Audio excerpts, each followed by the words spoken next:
All right, Nico, can you say, welcome to another episode of Healthy Births, Happy Babies? It's a happy episode. Happy babies.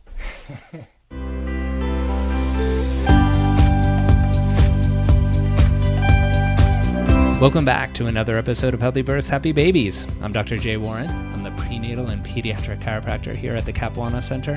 And this podcast is all about helping you have a proactively healthy pregnancy so you can have a safe, gentle, natural birth. And that's going to allow you to bring your baby into the world that much more gently and healthily so you can start off your family experience more powerfully than if it's full of stress and trauma and other health concerns. So if you are a fan of this show and you haven't yet subscribed, please do so. Wherever you listen to your podcasts, go ahead and subscribe so you don't miss an upcoming episode.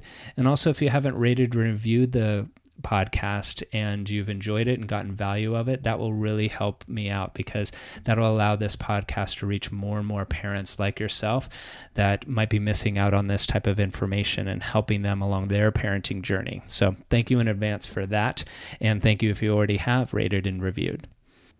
Today's guest is Tracy Gillett. She is the author of the book, The Lost Art of Natural Parenting. I just read it. It's an amazing book. I've actually been following Tracy's work for a while. I found her through her newsletter and her writings on her website, raisedgood.com. She also has a really active Facebook group called Raised Good as well that's extremely valuable, and I love her writing. And this book is amazing, and I wanted to bring her on to share these principles with you because it speaks to a lot of the concerns and a lot of the stresses that the parents I work with and the listeners, you sharing your stresses with me, have as they're going through their parenting journey.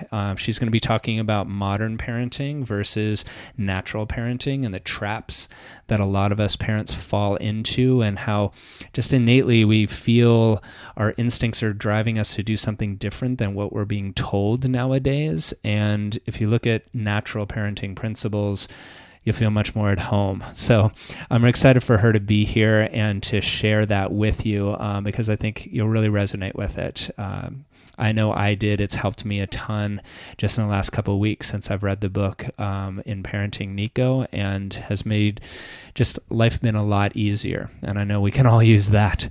So before I switch over to my conversation with her, let me take a moment to take a word from our sponsor, the Capuana Center. Hi, it's Dr. Jay, and one of the things I love about working at the Capuana Center is being able to play a role in bringing a baby into the world that much more safely, much more naturally, and much more healthy. You know, it's something that is an amazing gift to give a child, to have them start off their life healthy without the stress and the trauma that can all too often be a part of the birth experience. So I consider it an honor to work with pregnant women to help them with that time during their pregnancy. And it is a privilege to be able to work with infants and help correct any distortions that might have happened through the birth process and allow them to start off their life healthy in alignment and in balance so that a health challenge doesn't hold them back from being all that they can be in this world.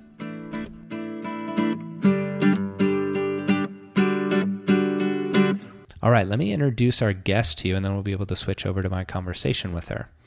Tracy Gillett is a passionate writer, mother, global nomad, and natural parenting advocate. She founded the website Raised Good, a heart-driven platform to provide parents with sound, well-thought-out, scientifically backed advice. She hopes to rouse your natural instincts so you can parent your way by offering support and a community free from judgment. To help liberate yourself from the rules of modern parenting, Tracy came up with a free Natural Parenting Superpowers eCourse available on her website. Originally from Australia, Tracy now lives in Vancouver, BC with her husband and young son, and is now the author of the new book, The Lost Art of Natural Parenting, Finding the Courage to Parent Fearlessly. And who can use more help with that, right? So now, with no further ado, let me switch over to my conversation with Tracy.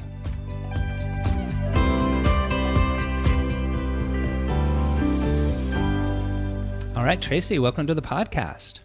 Thank you so much. It's a pleasure to be here. Well, I'm really excited to talk with you because I have been following you for a while on social media with Raised Good and your Facebook posts, but also your newsletter for a while. I love your writing. I've been a really big fan. And then you finally came out with your book just a couple of months ago, The Lost Art of Natural Parenting. And I bought it right away. And I've been getting so much out of it. And it echoes a lot of the questions that I hear my listeners as well as the patients that I work with. And so reaching out to you, I was really excited that you said yes and that you're here to share your work. So thank you in advance for that. I'm excited to have you here. Oh, thank you very much. I'm thrilled to be here. So tell us, before we jump into the book about natural parenting that you have, for our listeners that might not know you and like your story, fill us in on that beyond the bio that I read at the beginning of the show. Like you have quite an interesting adventure even before getting into parenthood. So tell us about that. Yeah, sure. So I'm originally from Australia, and my husband's from New Zealand. We met at university many years ago, and we love traveling. So we've traveled quite a bit. We lived in London and the UK for a while, and now we're living in Canada. But when we finally started trying to get pregnant, it just wasn't happening, and took us about 3 years to finally fall pregnant. And that was quite a roller coaster, and I learnt so much from that experience. And I read a ton of books, and we finally managed to fall pregnant naturally. And I always thought that I would start a blog about natural fertility because it was something that so many parents go through, but it doesn't often get talked about. And then when I fell pregnant, I sort of naturally fell into natural parenting, and we had midwives. And I remember we'd been, getting the nursery set up and getting everything organized, getting ready for the baby. I was having nightmares that I didn't have diapers and all those kind of things that new mothers think about. And one day I was in for one of our checks, and the midwife said to me, no, your baby will sleep in your bed. And I said, what are you talking about? I've just bought this crib. I've, waiting for it to be shipped, and he'll be sleeping in there. I've done all this research. And she said, no, I can tell, he'll sleep with you. And that just really, it roused my curiosity. I'd already been going down what I thought was the natural parenting route, but this just blew my mind. And I had to read more, and we were on our final baby moon before baby was born. We were sitting in Hawaii, and I started reading a book called The Other Baby Book, and that just changed everything for me. And once I'd read it, I was too curious, and it really started to make parenting seem like it could be an adventure. It could be something that I could shape myself, that I didn't need to do what everybody else did, that I could ask questions, and that I could forge my own path. So I did that, and when my son was born, I was just completely sleep deprived, as all new mothers are, but I was so happy. And I just wanted to spread the word. I was going to mothers groups and seeing other mums, battling with what they thought they should do versus what their babies actually wanted to do and what babies are meant to do. And it was just this, it seemed to me like a futile battle that they were having. So I wanted to spread the word and share my experience. And it's something that a lot of parents don't have the courage to talk about, if they're sleeping with their baby or if they're breastfeeding their 4-year-old. It sort of gets done in private. And I really wanted to give other parents who wanted to follow a similar path the courage to know that it's normal and natural, and that it can make parenting so much more exciting and so much easier. Right. And I think one of the themes of your writing, at least something that I feel from your writing, is that feeling of adventure and excitement that parenting can be that is lost. Do you think that came from your kind of natural, like traveling the world spirit that you have?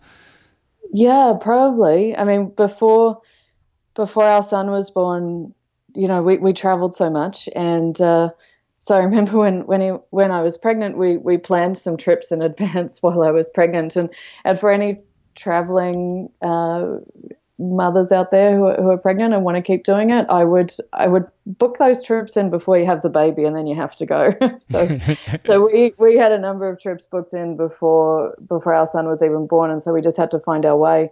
But it was just fantastic, and natural parenting for us, it made traveling so much easier because the mother is the environment. You hear this all the time, but when you're traveling, the mother's the environment, the baby is happy because mother is still there.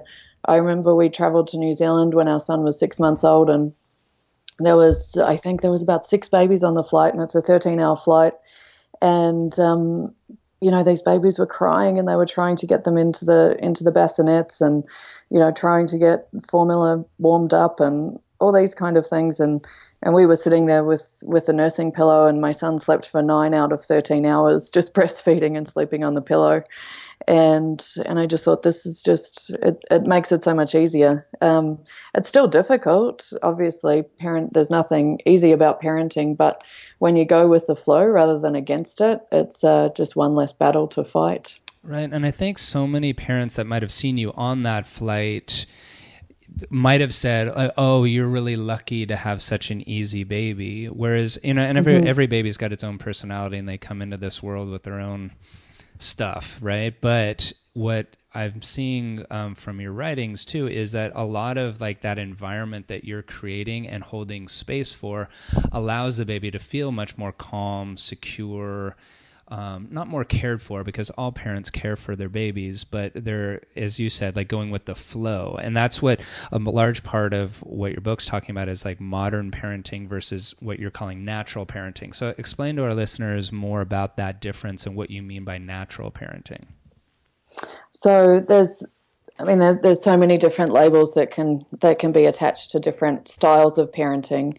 And I guess I just use the term natural parenting just to encompass really how babies and mothers have been intertwined for our entire history, but recently, or in the last couple of 100 years especially, it's really deviated from that. And I guess the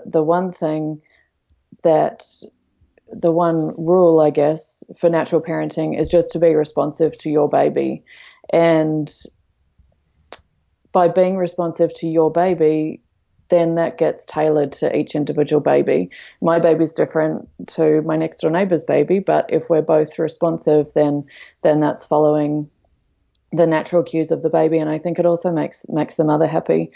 And by being responsive, you're promoting attachment or connection, which is, where the term attachment parenting comes from. And babies are really born with just one superpower, and that's to promote connection and to promote attachment to their caregiver. They've got soft skin for a reason, because they want us to touch them. Their cries, break our hearts for a reason, because we're supposed to go and help our babies when they're crying. And modern parenting has really taken away from what babies need, and really tried to promote what adults want, and trying to keep our lives as similar as they were before we had a baby. But they're not the same. They're different, and we wouldn't have had babies if we wanted our lives to be the same. So what I see modern parenting techniques trying to do, putting babies on schedules, and from feeding schedules to sleeping schedules, and they're just promoting unrealistic expectations in parents. And I think parents become most unhappy when they have expectations and their reality is far different from that. And the gap between reality and the expectation, I think, is where a lot of the unhappiness comes from.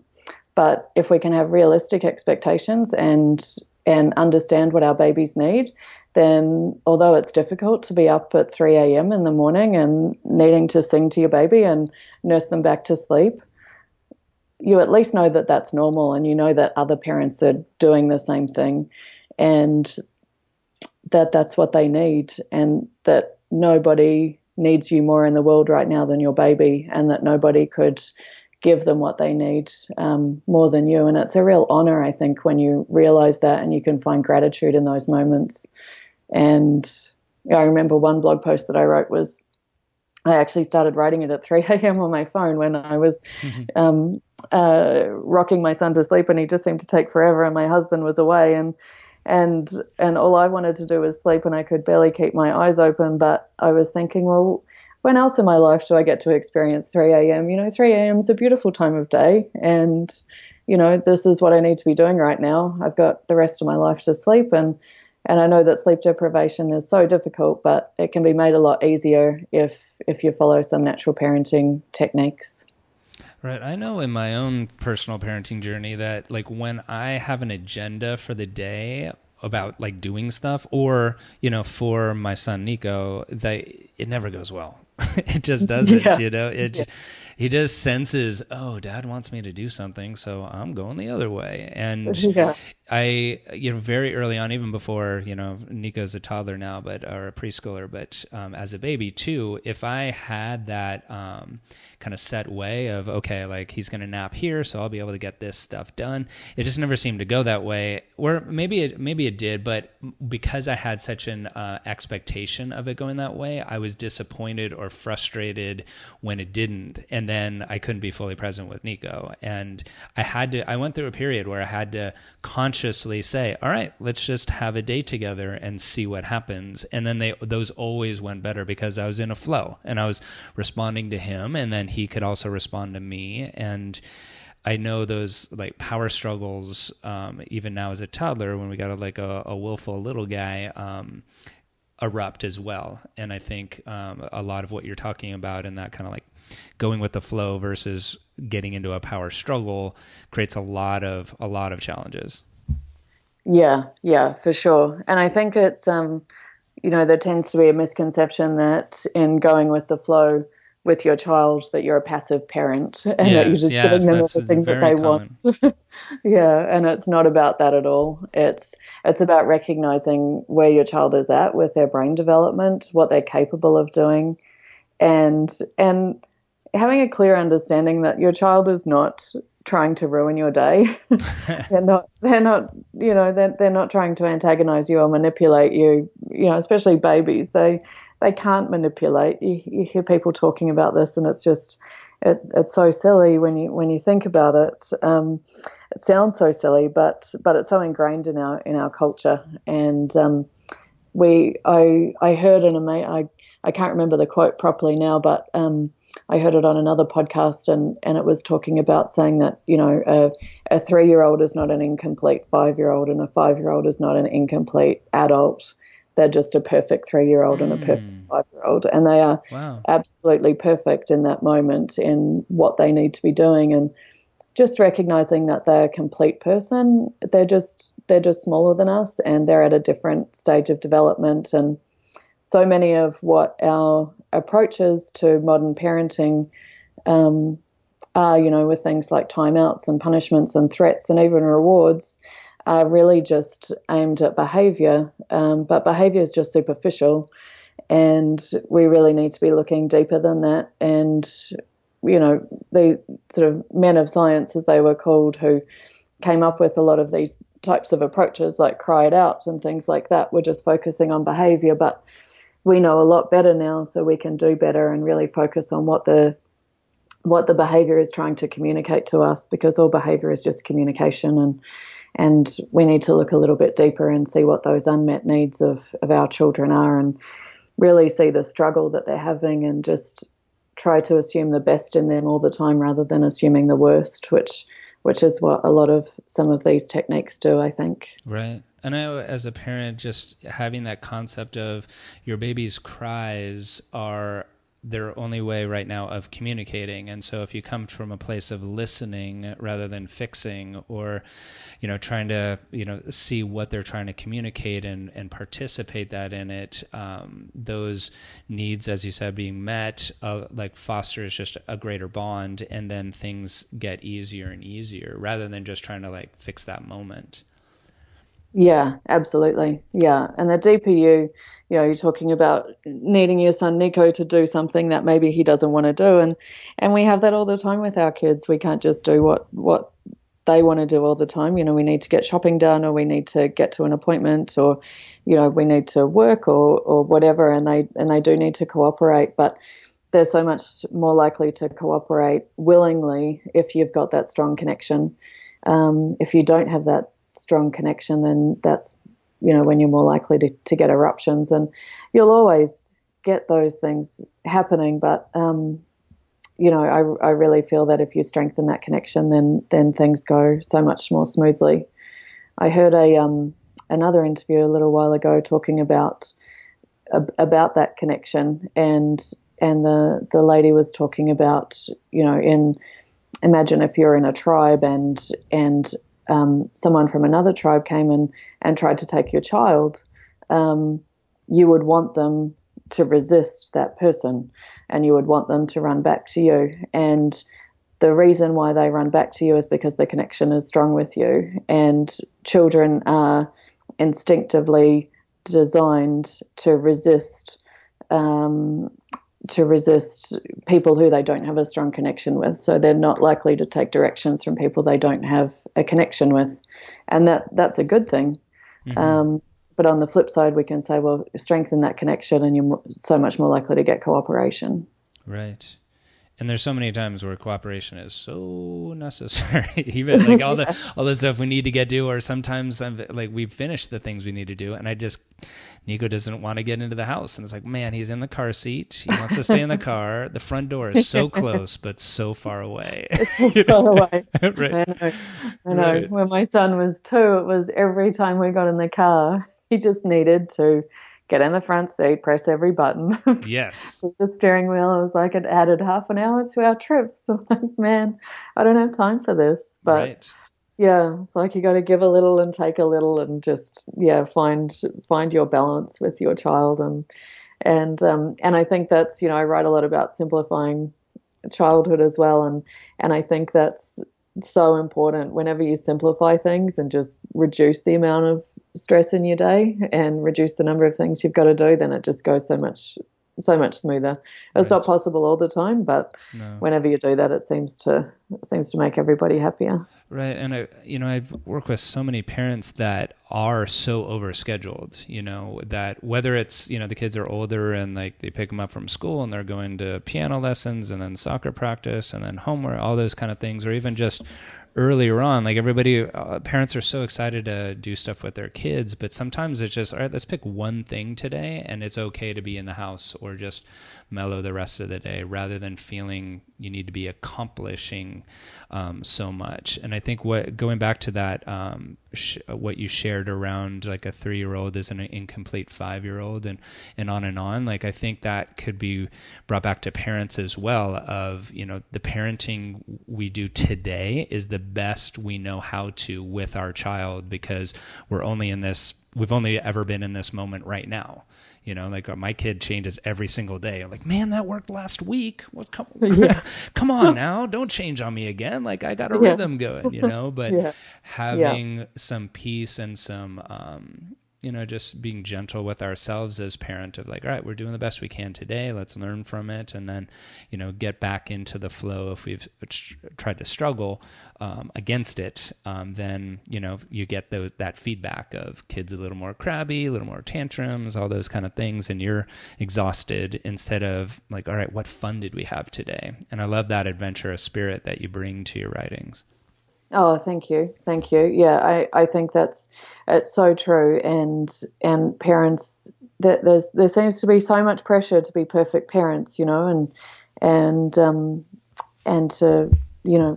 schedule our kids so much and give them all these things that they need, or that we think they need, and give them this head start in life. But you're so right. Kids just need time. They need time for creativity. They need time to be bored. Frustration is a wonderful emotion for them to experience, and boredom, and then they, 5 minutes later, you find that they've found some creative thing to keep them amused. And I think you're so right. Just having that time and being gentle, I think, is is such an important thing for parents to do for themselves. There's, they talk about these mummy wars and all sorts of things going on. I do one thing one way and someone else does another thing another way, and it doesn't matter. You just need to do what's right for your child at that time, and you can only make the best decision with the information that you have at the time, and you can't look back and say, I feel guilty for what I did a year ago because I would have made a different decision now. Well, you didn't know then, and you did the best that you could in that moment, and move on and learn from it. And that's the approach I try to take, because I learn something new every day. Think, I wish I would have done that differently, but you can't. And there's no sense in feeling guilty about anything like that. I think that's some of the comments that I get a lot from readers is this feeling of guilt that they wish they would have done something differently, and just look forward rather than looking back, and just learn as you go. Right. So because every parent does that, like, I wish I'd known that, whether it's something medical or something behavioral, but it's unending. And so good to bring it back to, okay, well, all of those experiences shaped now to be able to come in contact with this information, whatever it is, and then make a different choice going forward. We'll probably be a perfect parent to our 10th kid, because we'll finally have it down by then, but we'll probably be so exhausted by that point. 10 is not on my plate for sure. Yeah, definitely.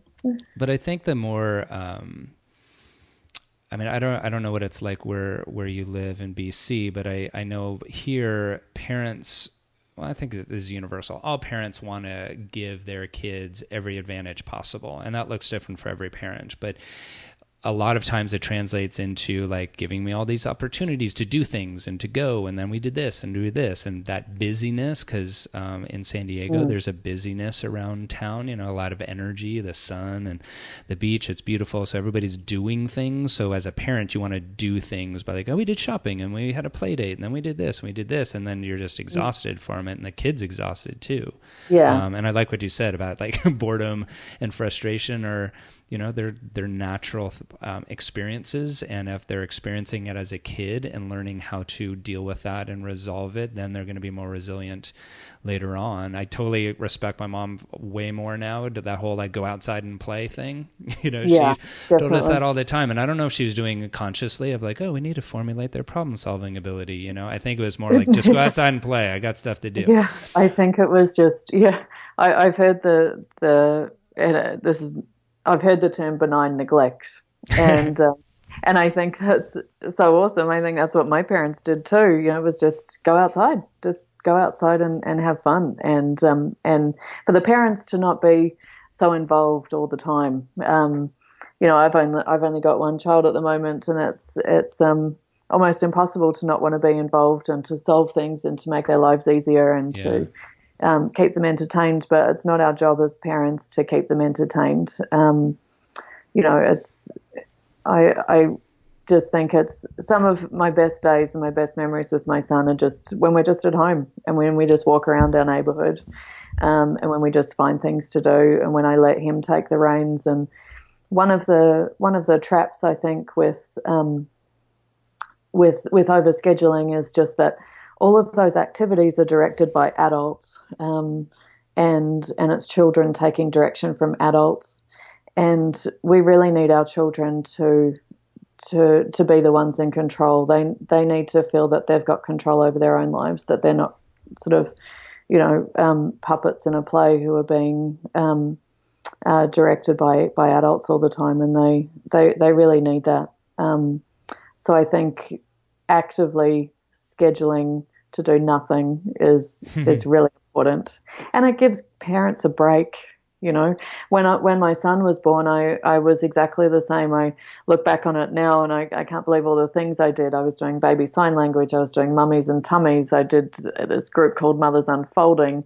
I was going to swimming lessons and all these things, and this was trying to navigate through 3 different naps and having my son napping in the car, trying to wake him up from a nap to get to swimming lessons. And he's 5 months old.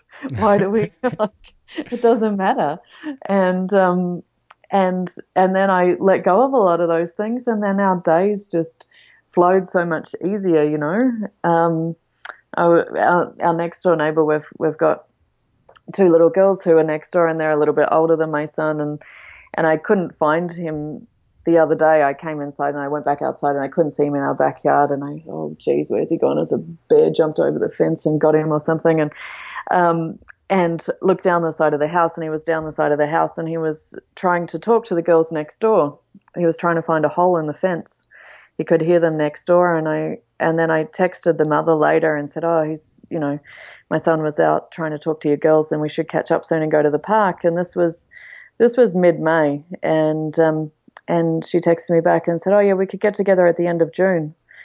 And then I saw her a couple of weeks later. She collected some mail for us, and I said to her, man, what happened to the days when kids I used to jump the fence and go to our neighbor's place and just play, and the parents didn't need to get together and decide when the children could get together, and we live next door, 6 weeks away until they can catch up. And she's like, well, they've got this after school, and then this and that, and ballet and karate and this. I'm like, oh man, when can kids just be kids and just play and just have fun? I think it's so important to intentionally put that downtime into our kids' days, because society will dictate something different. So it does take a lot of intentionality, and it is being willing to say no to people, and it is that fear of missing out, and I think just facing that once and challenging yourself to see how it actually feels, and to see how it impacts your child and your relationship, because family relationships are so important. In 20 years from now, is it going to matter whether they went to soccer practice, or is it going to matter that they've got a strong connection with their parents? And I think the strong connection to family is so important, for the rest of our lives, to feel that we've really got that foundation, that we've got something to run home to. Even as a 40-year-old, I like to know that I could run home to my parents if my life got turned upside down. So, making time for that is we shouldn't need to make any excuses for it. Right. And not even for the kids' sake, but for our own sake. I know as a parent, we just have Nico, and we're just so excited to have him in our lives. And when he was first born, I was working a lot. I had a lot of different projects kind of all come at once. And I was so overscheduled during the day, during the week, that once the weekends came, it was just relaxing to just hang out with Nico. And I needed it as much as he did. And then I realized, this is why, quote, I'm working so much, is so I can have time with Nico and do cool things. I need to do that now. So I made some changes in my life. I closed a practice. I concentrated on some things and said no to a lot of things exteriorly, so that I could say yes to Nico and more time there. And it's made a huge difference. I still have a lot of projects going on, but I compartmentalize it and not do it while, I have time with Nico. And I think everything, all these different concepts, whether it's how you're dealing with, your kiddo during the middle of the night, or on the weekends, or playing, or your own jobs, your book, Raise Good, or The Lost Art of Natural Parenting, does a great job to help navigate that. Can you share with our listeners how can they get it? Where's the best place to find it and jump in? It's on my website at the moment, so raisegood.com, and I just have a shop page on there, so people can find the book there, and and hopefully in the future it might be available elsewhere. Wish me luck. Good. Well, I have a feeling it will be. I'd love for more and more people to get a hands on it. As I said, I reached out to you after reading the book. I've gotten a lot out of it. I'm sure our listeners here are doing so as well. And you also, one of the things I like about your the offerings you have is the Natural Parenting Superpowers course. Tell us more about that. Yeah, so that's a 7-day course that I put together, and it's an email course that's delivered when people sign up for my newsletter. It's a free course, and just really going through 7 different ways that parents can help strengthen their connection with their kids, which I think is the ultimate parenting superpower. Yeah, I got that course when I first signed up, and it's great. So listeners, cool. I recommend it. Yeah, I can't remember how I found you, but I'm so glad that I did. I'm so glad to have had this conversation. And in our final moments, though, like what's the major take home you'd like our listeners, these parents, to get from the conversation today? Just to trust your instincts and to parent how it feels right for you, to not worry about how your parents parented or your parents-in-law or your neighbours or friends, and just do what feels right for you and what feels right for your baby. You can never give too much love. I read once, we all love our kids unconditionally. Absolutely. We all love our kids equally, and we all love them unconditionally. But what really matters is how they feel, not what we say. So, touch them, hug them, wear your babies, bring them into bed if you want to. Just do whatever feels right for you, and don't worry about making excuses to others. Beautiful, beautiful. And what about for the kiddos listening, whether if mom's pregnant and baby's listening through mama's belly, or they're here, what words of wisdom would you like to whisper to them? Just that their parents are trying their best. Yes. Yeah, that they're learning, and that we're in this together, and that they're worthy of love, and that their parents love them to bits, and just to hang in there with us in those tough moments. Well, thank you again, Tracy, so much. I'll make sure the links are available on the blog post, as well as the show notes here, so you can get involved with the lost art of natural parenting. Tracy, thank you so much. Thank you. Thanks for having me. Hi, it's Dr. J again, and I want to thank you so much for listening to the podcast. It's something I really enjoy doing, and I, as a parent, learn a ton from these experts coming on and sharing their wisdom, so I hope you're getting a lot out of it too. And I want to share something else with you. I've created a guide called the 40 Ways to Connect with Your Baby During Pregnancy. It's full of simple things you can do on a day-to-day basis that will help strengthen that bond that you have with your baby. It's a free download. You can go to my website at drjwarren.com/40ways and just enter your email. I'll send it right to you. You can download it and start working on it right away. All of the research that I'm learning in the fields of epigenetics and attachment parenting is showing that the more bonded you are during your pregnancy with your baby, the better the birth is going to go, and the better parenting is going to go, because you have that strong foundation, a strong connection to build upon. So go again to my website. It's drjwarren.com/40ways and get that free guide. And again, thanks for listening.